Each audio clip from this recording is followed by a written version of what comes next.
तो सवाल कर रहा था मैं ब्रेक के पहले। चलो किसी और से पूछ लेते हैं, मनीषा से पूछा। मनीषा बताओ, चलो बताओ। हाँ जी सर। बस्ती दाता के कुल कितने दोष हैं? बस्ती दाता के। 10 सर। बस्ती के। 8। 8। बताओगे?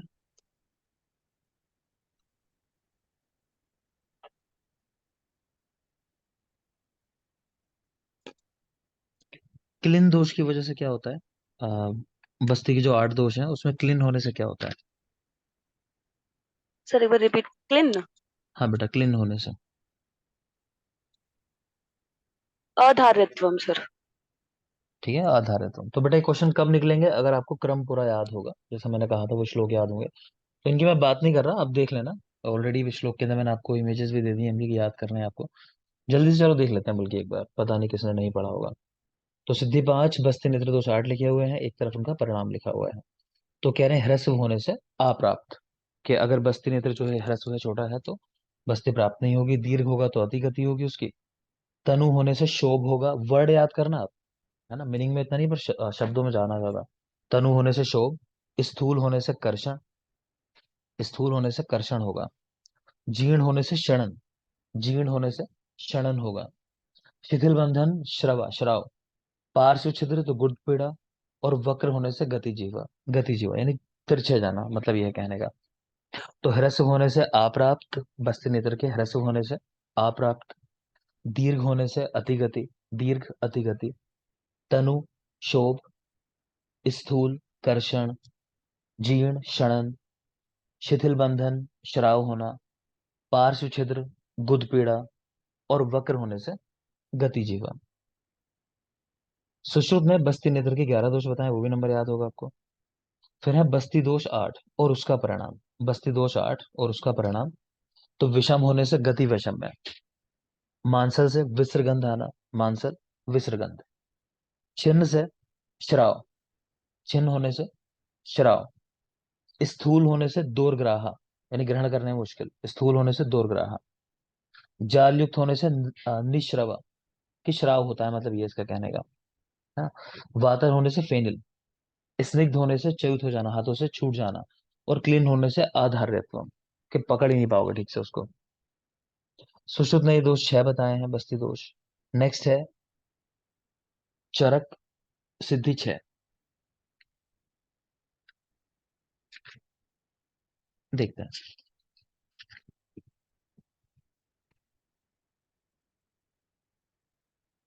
एक पॉइंट लिख लो।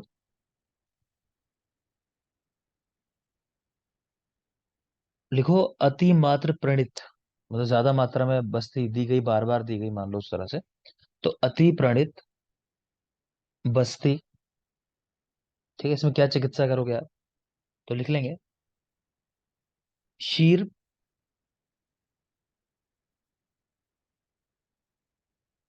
लिखो पिचू शीर और पिच्छा बस्ती।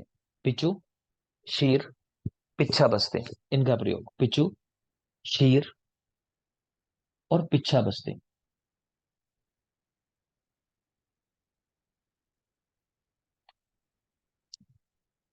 ठीक है, पिचू शीर और पिच्छा बस्ती।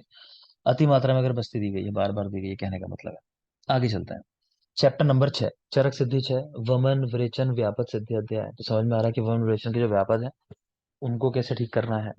तो कितना नंबर है, पहले तो संशोधन के कितने व्यापक हैं, आपको वहां भी करेक्शन करा था, यहाँ भी कर लेना। वमन के नहीं, आप संशोधन के लिखो। संशोधन व्यापक कितने हैं? तो चरक के 10, सुश्रुत के 15 और वाग्भट के 12। चरक 10, सुश्रुत 15 और वासे वाग्भट उनके 12। कह रहे हैं अजीर्ण में संशोधन पीने से क्या होता है?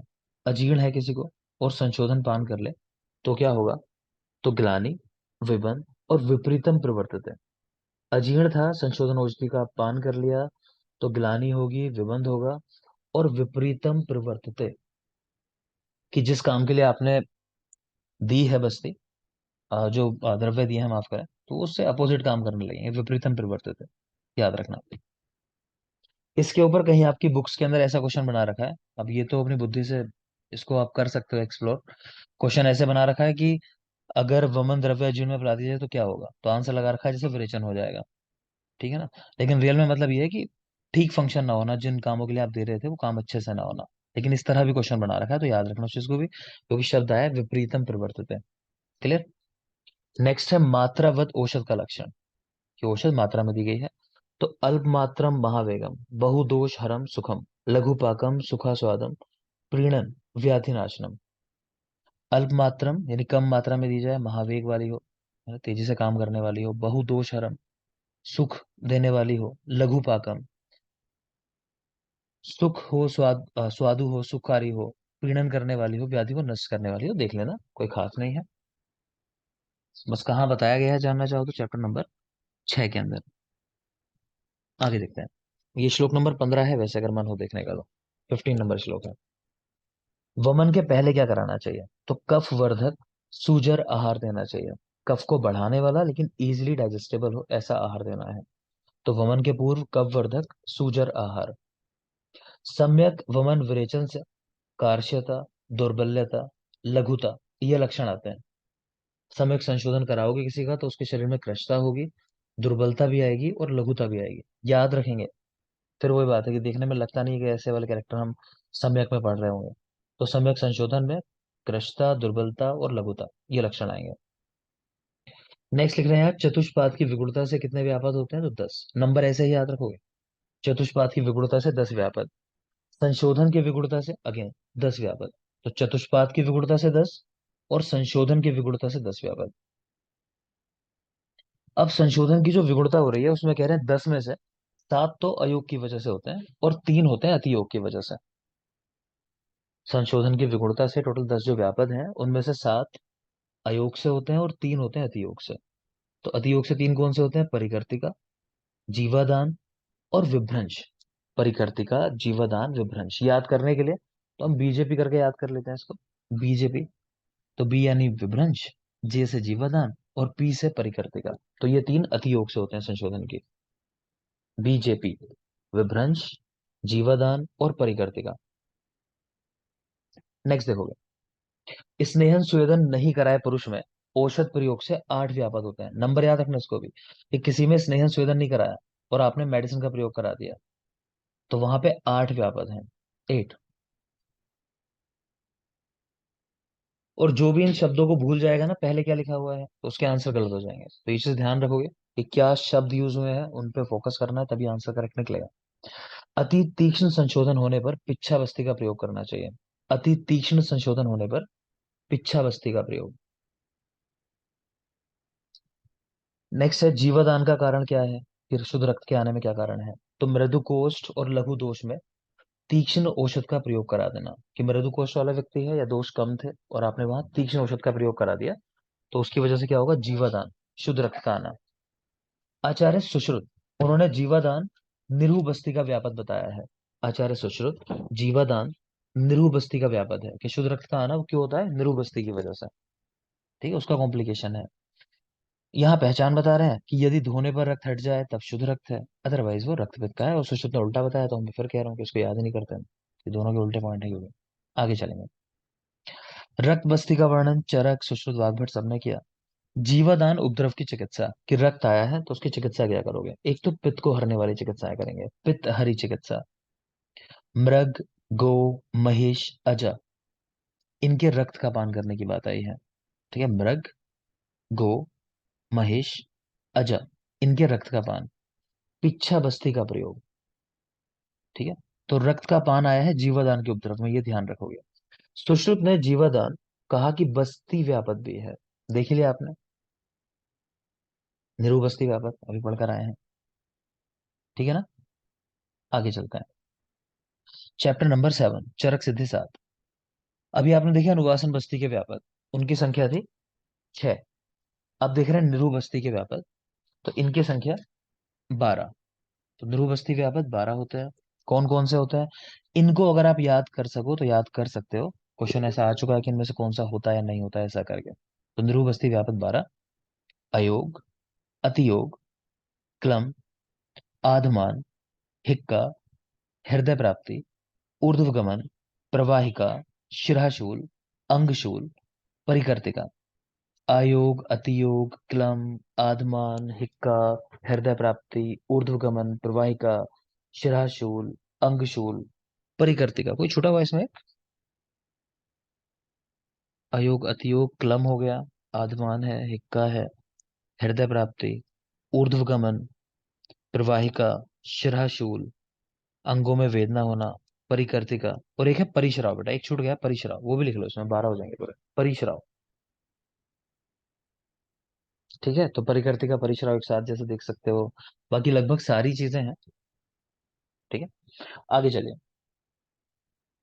श्लोक है बस्ती के लिए कि बस्ती में क्या गुण होता है कि आपादा तल मूर्ध स्थान दोषान पक्वाश स्थित, कि पक्वाशय में स्थित होकर बस्ती पैर के तल से लेके मूर्धा तक के दोषों को हरने की क्षमता रखती है। तो कौन सा उपक्रम है जो पैरों से लेके बस सिर तक के रोगों को दूर करने की क्षमता रखता है? तो वो बस्ती है, और कहाँ स्थित होकर? पक्वाशय में, स्वयं पक्वाशय में स्थित होती है। ठीक है, नेक्स्ट है चरक सिद्धि 8।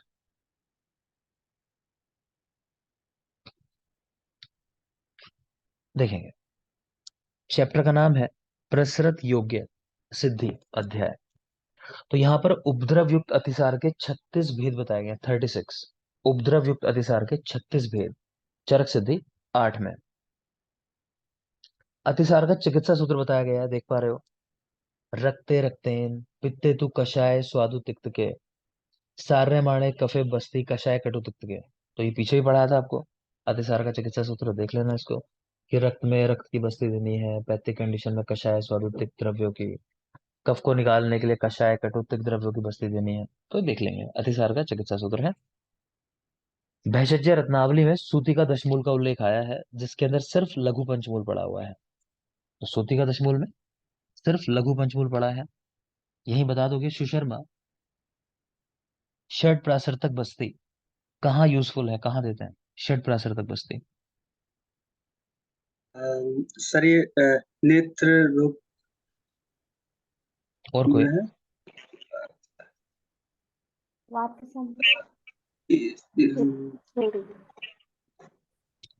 कृमिनाशक। कृमि ठीक है, षट प्रासर्तक बस्ती कृमिनाशक होती है। नेक्स्ट बताओगे सुचिता, बेटा चतु प्रासर्तक बस्ती। ठीक है, शुक्र कृत परम। ठीक है ना, तो वो सब आपको पढ़ाया हुआ है, ध्यान रखोगे। आगे देखते हैं,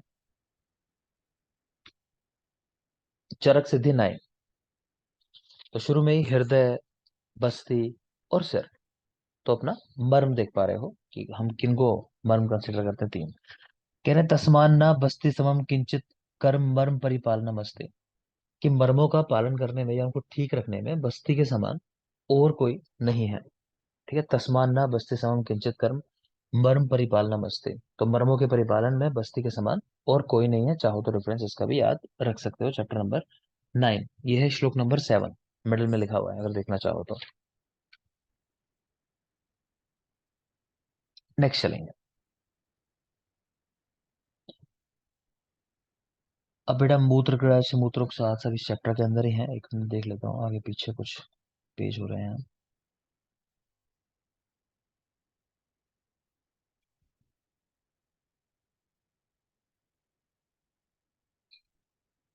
ठीक है, थोड़ा सा बीच में एक पेज आगे पीछे है।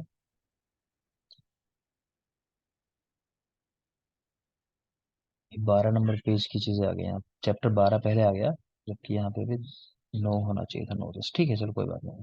ठीक है, तो देख रहे हो सुश्रुत वाग्भट कह रहे हैं मूत्र क्रच को इन्होंने मूत्र शुक्र कहा। ये जरूरी पॉइंट है, आपको याद रखना है ऐसे ही। मैं श्लोक निकाल लेता हूँ, ये है आपके बुक्स में बेटा श्लोक नंबर 32। 32 से स्टार्ट है चैप्टर नंबर 9 में। तो सुश्रुत और वाग्भट ने मूत्र क्रच को मूत्र शुक्र कहा है, याद रखना। तो चरक के अंदर जो है मूत्र क्रच लिखा हुआ है, इन्होंने मूत्र शुक्र लिखा है इस कंडीशन को। इस पे सवाल आ चुका है। लक्षण क्या है? वाग्भट ने इसमें बताया मूत्र का वर्ण कैसा होता है, भस्मोदक प्रतिकाशम। ठीक है, भस्म का जल कह लो। सुश्रुत ने भी ऐसे लिखा है, भस्मोदक प्रतिकाशम। तो ध्यान रखोगे, तो टर्बिडिटी को बताना चाह रहे हैं कि मूत्र कृच हुआ है, इन्फेक्शन है, तो ये चीज हो रही है, भस्मोदक प्रतिकाशम, मूत्र की प्रवृत्ति। नेक्स्ट है मूत्रोक्साद। मूत्रोक्साद वाग्भट ने इसमें लिखा है रोचना शंख चूर्ण वर्णम, कि वर्ण कैसा होता है मूत्र का, रोचना और शंख। रोचना हो गया मतलब जैसा पित्त जैसा मान लो आप, थोड़ा सा गोल्डन कलर मान लो हल्का हल्का वैसा, और शंख चूर्ण वर्णम। ठीक है। सुश्रुत ने कहा कि नहीं, दो प्रकार का होता है मूत्रोक्साद, एक होता है पैत्तिक मूत्रोक्साद, एक होता है कफज मूत्रोक्साद। तो पैत्तिक मूत्रोक्साद रोचना चूर्ण सन्निभम होता है, और कफज मूत्रोक्साद ये शंख चूर्ण प्रपांडु यानी व्हाइट कलर का। तो मूत्रोक्साद वाग्भट ने एक साथ लिखा वर्ण, रोचना शंख चूर्ण वर्णम। ठीक है। और सुश्रुत ने अलग अलग कर दिया, पैत्तिक और कफज। पैत्तिक वाला रोचना चूर्ण सन्निभम, और कफज वाला शंख चूर्ण प्रपांडु यानी शंख वाला वर्ण जो है कफज का है। नेक्स्ट देखोगे मूत्र क्षय। तो चरक का मूत्र क्षय सिर्फ वात दोष की वजह से होता है, सुश्रुत का वात और पित्त की वजह से। इस पे भी सवाल आया हुआ है कि मूत्र क्षय में दोष क्या है, तो अगर वात पित्त दोनों दिए हैं तो दोनों लगाना है। तो मूत्र क्षय चरक वात, और सुश्रुत वात पित्त। नेक्स्ट देखिए, उत्तर बस्ती पुरुषों को बैठा कर दें और स्त्रियों को उत्तान अवस्था में लिटा कर दें। उत्तर बस्ती पुरुषों को बैठा कर देनी है, स्त्रियों को उत्तान अवस्था में लिटा कर देनी है, उत्तर बस्ती। गर्भिणी को बस्ती अधोमुख करा कर दें, ये भी जरूरी पॉइंट है। गर्भिणी को बस्ती अधोमुख करा कर दें। और कुछ पॉइंट है, शंखक रोग है, शिरोरोग है। तो शंखक में आपको जो याद रखना है वो सुश्रुत ने कहा त्रिदोष प्लस रक्त, ये चीज ध्यान रखनी है। वाग्भट चाहो तो याद कर सकते हो, पित्त की प्रधानता बताई है, आचार्य वाग्भट है, इसमें पित्त की प्रधानता बताइए, है तो त्रिदोष वहां भी, लेकिन पित्त की प्रधानता कही। सुश्रुत ने त्रिदोष प्लस रक्त। कुछ आपको यहाँ चीजें बताई होंगी मैंने पहले भी, कि चरक ने एक तो लिखा है त्रिरात्र जीवितम हंति शंख को नाम नामता, जबकि रोहिणी एक रोग हम लोग पढ़ेंगे, वहां परम शब्द आता है, त्रिरात्रम परम तस्य जंतुर भवति जीवितम। ठीक है, तो वहां परम शब्द आता है, तो वो याद रखोगे। क्लियर। दूसरी बात बताई होगी, उद्गत मृत्यु कल्प, यानी साक्षात मृत्यु सामने खड़ी है, तो वो शंखक रोग के बारे में आया है, उद्गत मृत्यु कल्पम, उद्गत मृत्यु कल्प।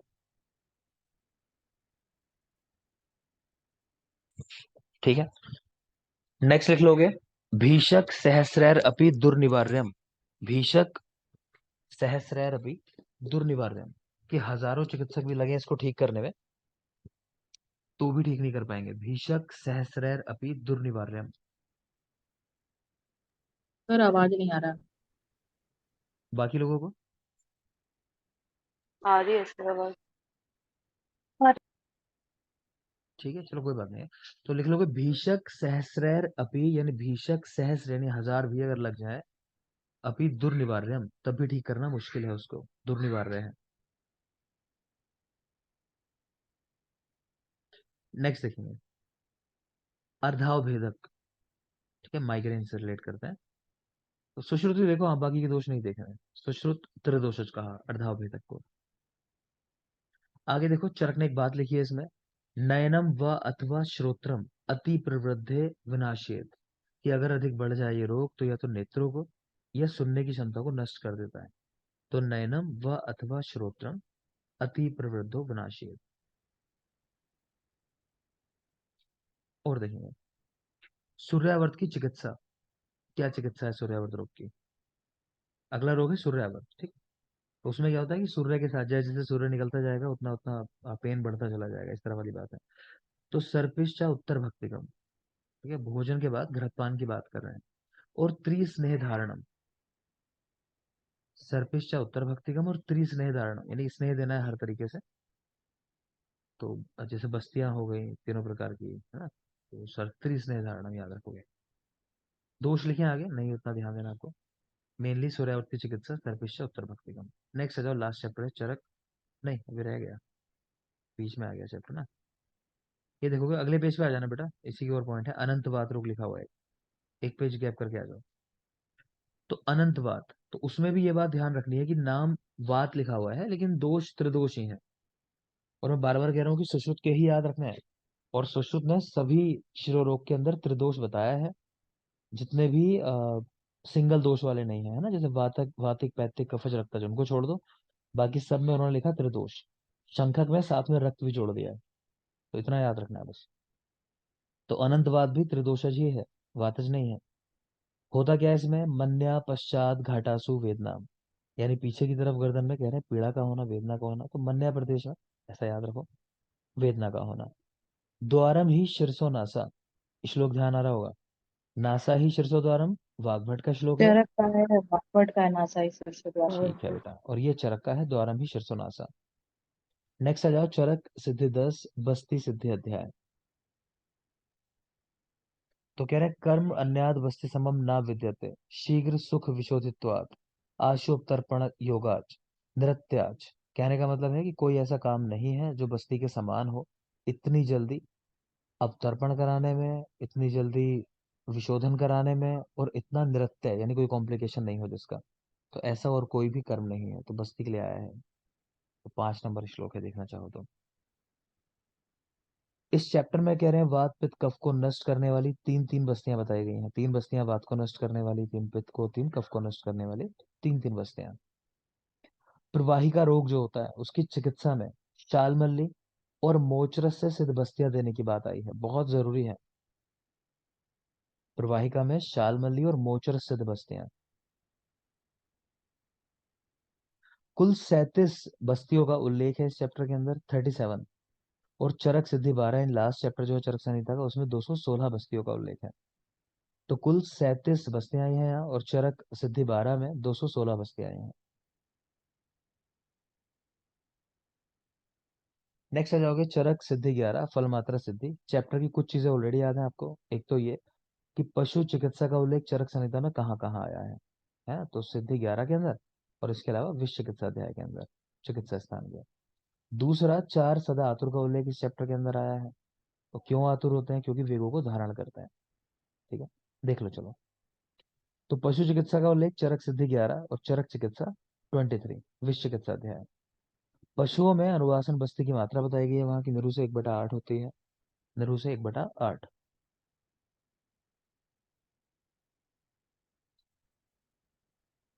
चार सदा आतुर कौन कौन है? तो श्रोत्रिय, राजसेवक, वैश्य और सहपण्य जीवी भी। अधिक मैथुन से उत्पन्न विकारों में यापन बस्तियां देने का उल्लेख है। तो यापना बस्तियां, अधिक मैथुन से उत्पन्न विकारों में यापना बस्तियां। यापना बस्ती के लिए भी लिख रहे हैं सर्वकाल दया। ठीक है, और मात्रा बस्ती में और निरूप बस्ती में नॉर्मली शब्द मिलते हैं सर्वकाल नृत्य है, जबकि यापना बस्ती टाइप उसी का है। ठीक है ना, लेकिन फिर भी स्पेसिफिक कोई पूछ ले तो यापना बस्ती में लिखा है सर्वकाल दया, कभी भी दी जा सकती है। और मात्रा बस्ती सर्वकाल नृत्य है।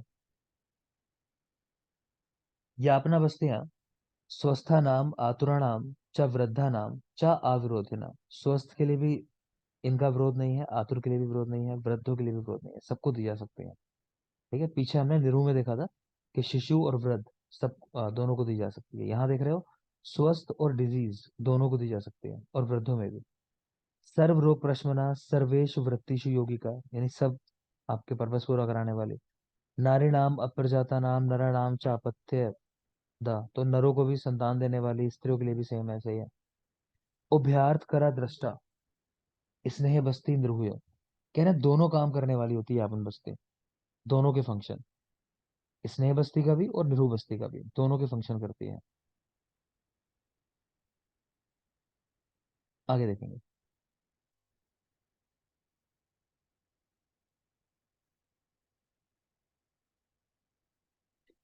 यापना बस्ती व्यापक चिकित्सा।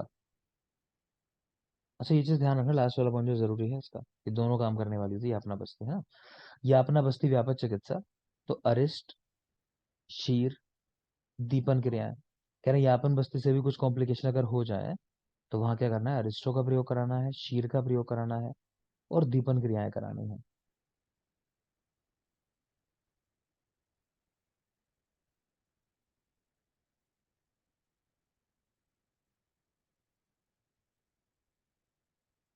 पेज पीछे आना चाहिए था ना, 12 नंबर चैप्टर यहाँ से है। कोई बात नहीं है, तो मनीषा बहुत खुश हो रही है इस पे, है कि गलती हो गई है। ठीक है, कोई बात नहीं, चलो लास्ट है मतलब नो। कोई बात नहीं, 12 नंबर चैप्टर है, कोई बात नहीं, देखते हैं चलो। देखोगे तो चरक सिद्धि 12, बेटा मैं शुरुआत से इसको पढ़ा रहा हूँ, तो 12 नंबर चैप्टर है, देख लेना। बाकी तो हो गया। ये एक पेज आगे पीछे हो गया तो वो रह गया उसका पढ़ने से ना। तो 11 नंबर चैप्टर उतना ही था, उसमें और कुछ नहीं है। तो चैप्टर नंबर 12 है उत्तर बस्ती सिद्धि अध्याय, ये लास्ट चैप्टर है आपका। तो कुछ शब्द आए हैं आपको ऑलरेडी, ये भी याद है ना, इनका भी डिस्कशन हो चुका है कि संशोधित व्यक्ति को शून्य देह कहा जाता है, उसकी रक्षा कैसे करनी है।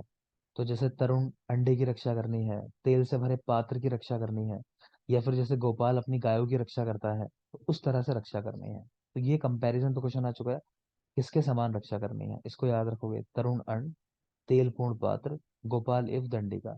ठीक है।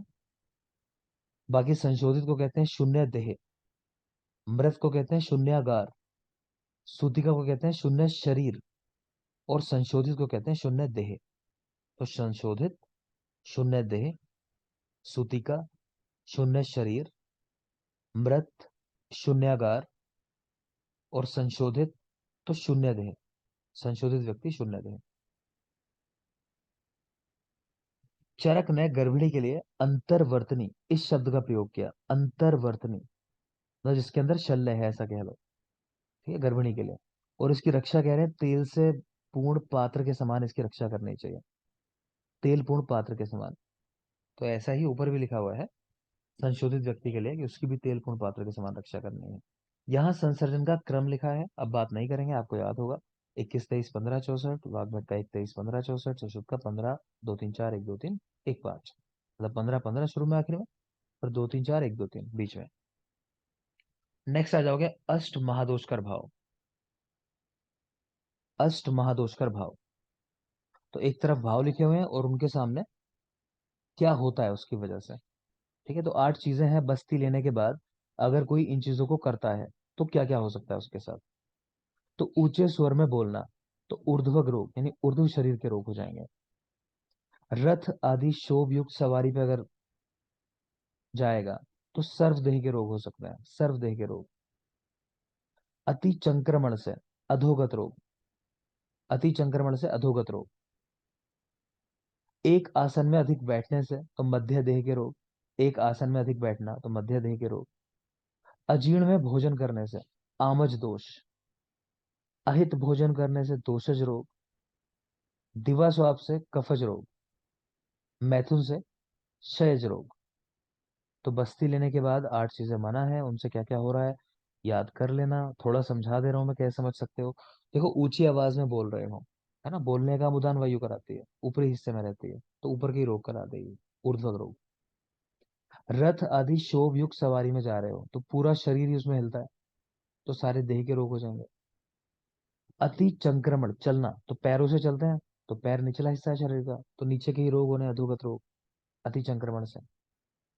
एक आसन में अधिक बैठना, तो जब आप बैठ जाते हो तो मीडियम स्टेज हो जाती है ना, तो खड़े रहने में हाइट इतनी ज्यादा है, लेटने में हाइट बहुत कम हो जाती है। तो बैठना जो मध्य की अवस्था है। वैसे भी हमने देखा है कि बैठे बैठे सोने से कोई दोष नहीं बढ़ता है ना, तो मध्य का मार्ग है, उस तरह भी याद कर सकते हो। तो मध्य देह के रोग एक आसन में अधिक बैठने से। अजीर्ण में भोजन करोगे तो हमेशा ये आमज दोष हो जाता है, अजीर्ण में भोजन करने से। अहित भोजन करने से तो दोषज रोग हो जाएंगे, जैसा भी भोजन ले रहे हो जिस दोष को बढ़ाने वाला। तो अहित भोजन से दोषज रोग। दिवा स्वाप से कफज रोग, दिन में सोना कफ को बढ़ाता है। और मैथुन से क्षयज रोग हो जाएंगे। ये वाली बात हो गई है हमारी पिछले चैप्टर के साथ ही, सारी बात हो गई है। यहाँ पे आ जाओ। तो सिद्धि स्थान की निरुक्ति लिखी हुई है। कर्मणाम वमन आदि नाम सम्यक करणाम। ठीक है, तो जहां पे बताया जाए कि वमन आदि कर्म की सम्यक सिद्धि कैसे हो, उस स्थान को सिद्धि स्थान कहते हैं। कि वमन विरेचन आदि जो करा रहे हो वो प्रॉपर कैसे हो, तो जहां ये बताया जाए तो वही सिद्धि स्थान है। चरक संहिता में 120 अध्याय हैं। कह रहे हैं विधि पूर्वक पाठन से इसके क्या लाभ मिलता है। दीर्घमायु, यश, स्वास्थ्य, त्रिवर्ग, चापि पुष्कलम, सिद्धि च अनुत्तमाम लोके प्राप्नोति विधि नाम पठन। कह रहे हैं कि दीर्घायु, यश, स्वास्थ्य, त्रिवर्ग की सिद्धि सब कुछ हो जाती है जो ठीक से आयुर्वेद शास्त्र को पढ़ता है, चरक संहिता को पढ़ता है। संस्कर्ता क्या काम करता है, आपको चैप्टर इतिहास के साथ ही पढ़ा चुका हूँ ये बात। कि विस्तारयति लेशोक्तम संक्षिप्तयति विस्तरतम। तो जो विस्तार से बताया हुआ उसे शॉर्ट में करना, शॉर्ट में जो बताया उसको विस्तार से करना। संस्कर्ता कुरुते तंत्रम पुराणम च पुनर्नवम, कि पुराने तंत्र को नवीन बना देता है, ये काम होता है संस्कर्ता का। दृढ़ बल के पिताजी का नाम कपिल बल ही था, वो भी जानते हो। किसकी कितनी तंत्र युक्तियां हैं याद है आपको? चरक वाग्भट 36, अच्युत कौटिल्य 32, भट्टार 40 और भाव प्रकाश 42। सुचिता, Yes, sir. चीजों को संक्षेप में बताना कौन सी तंत्र युक्ति है?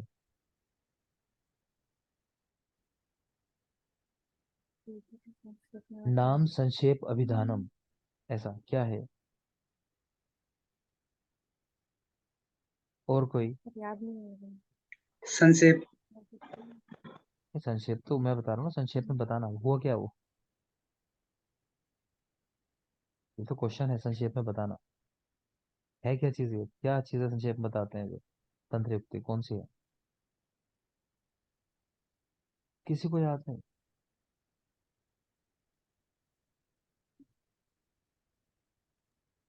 निर्देश। निर्देश कहाँ शॉर्ट में बताते हैं, बहुत विस्तार से बताते हैं, उद्देश्य होता है। ठीक है, बाकी चलो, सुशर्मा ने कोशिश तो की, बाकी लोग तो शांत ही हैं, आराम से, दूसरे तो हैं। गलत बात है। खत्म हो रही है चरक संहिता, लास्ट है ये चैप्टर, भी लास्ट नहीं है, पेज लास्ट है मेरे ख्याल से। लास्ट पेज है ये चरक संहिता का जो हम पढ़ रहे हैं अभी। खैर, तंत्र युक्तियां कौटिल्य अर्थशास्त्र में चरक संहिता की जैसी हैं, कह रहे हैं कि विष्णुगुप्त ने दी हैं, तो ऐसा माना जाता है कि लगभग लिखने की शैली वही है। तो एक ही व्यक्ति है, आपको बताया मैंने। सुश्रुत, वहां चरक से चार कम है, कौन सी चार कम है उनके नाम लिखे हैं। प्रयोजन, प्रत्युत्सार, संभव और उद्धार, ये नहीं है वहाँ। चरक में तंत्र युक्तियों के नाम तो है लेकिन वर्णन नहीं है, वो सुश्रुत में ही आया है। तंत्र युक्ति को तंत्र गुण कहा अष्टांग हृदय ने, और युक्ति पद कहा अष्टांग संग्रह ने। ये ध्यान रखना, सवाल आया हुआ इस पे। युक्ति पदे क्या है? तो तंत्र युक्ति है युक्ति पदे। ठीक है, तंत्र गुण तो किसने कहा? अष्टांग हृदय ने कहा। तंत्र गुण अष्टांग हृदय ने, और युक्ति पदे अष्टांग संग्रह ने। नेक्स्ट देख लो, एक अस्मिन्नपि यस्य शास्त्रे लब्धास्पदा मते सा शास्त्रम अन्यद अप्याशु युक्तिज्ञत्वात् प्रबुध्यते। कि जो व्यक्ति इस एक शास्त्र को भी अच्छे से पढ़ लेगा ना, तो वो दूसरे शास्त्रों को भी आसानी से पढ़ सकता है, कि लगभग चीजें तो ऐसी होती हैं। ठीक है, तंत्र युक्तियों का ज्ञान हो जाता है, चीजों का ज्ञान हो जाता है। तो एक शास्त्र को पढ़ लेने से दूसरे शास्त्रों को भी जल्दी पढ़ सकते हो, ये बात यहाँ लिखी हुई है। चरक संहिता में कुल 12,000 श्लोक हैं, जिनमें से 9,498 9498 अवेलेबल हैं। रोगांस तेषाम चिकित्साम साचा किमर्थन बुध्यते चिकित्सा वनि विशस्य, ये कुछ नहीं, लास्ट लाइन देखो, ये है बस काम की, इसके लिए लिखा हुआ श्लोक ये। यद ही अस्ति यद अन्यत्र यद नेह अस्ति न तत्क्वचित। कि जो यहाँ है वो ही बाकी सब जगहों पर है, जो यहाँ नहीं है वो बाकी भी कहीं नहीं है। यानी चरक संहिता से कुछ भी छूटा हुआ नहीं है, ये मतलब है कहने का इसको। ठीक है, तो इसका रेफरेंस याद कर लेना, किसने कहा है ऐसा कि जो चरक में नहीं है वो कहीं नहीं है, तो चरक ने कहा है। ठीक है ना, चरक संहिता की बात है। तो ये हमारा चरक संहिता कंप्लीट हो जाती है।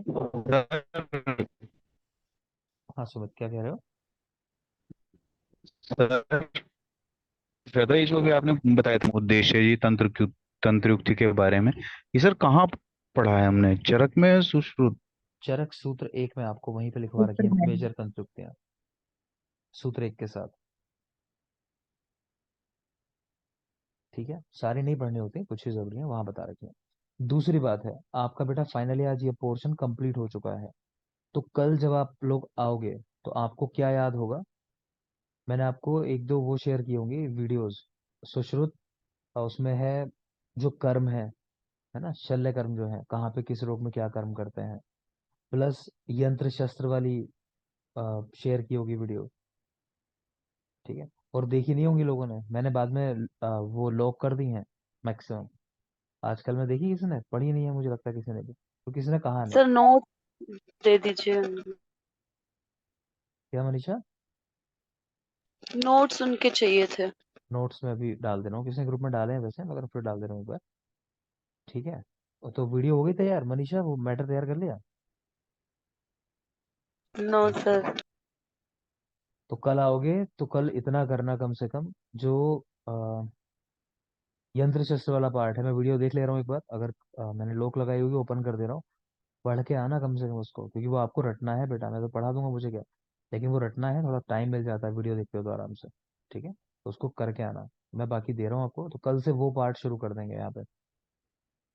ठीक है, फिलहाल आज के लिए इतना ही, थैंक यू। और कल की क्लास थोड़ा सा लेट हो सकती है, मेरी एक ट्रेनिंग है, ठीक है, तो उसमें हो सकता है हल्का सा लेट हो जाए क्लास, थोड़ा बहुत, आधा एक घंटा, आधा घंटा मैक्सिमम ऐसा हो सकता है। क्लियर? तो कल मिलेंगे, thank you. Sir evening 9 PM के बैच में कौन सा चल रहा है? वहाँ बेटा एक में तो चल रहा है चरक सूत्र, उसमें आगे 25 चैप्टर हुए हैं हमारे, 25वें पे हैं बल्कि। और जो सेकंड पार्ट चल रहा है उसका, उसमें चल रहा है हमारा, क्या कंप्लीट किया बोलो? अच्छा, गाइड पढ़ रहे हैं उसमें, गाइड इतिहास। गाइड चल रही है सर। याद आज, कर। हाँ बेटा, आज कमेटी पढ़ेंगे, वहां तक आ गए हम लोग, इतिहास पोर्शन। ठीक है, चलो सर थैंक इसका यू। टेस्ट कब है? टेस्ट बताता हूँ, लैपटॉप। कल बताता हूँ, पहले कल पढ़ के आओ। पहले सवाल करेंगे फिर टेस्ट करेंगे। ठीक है, थैंक यू।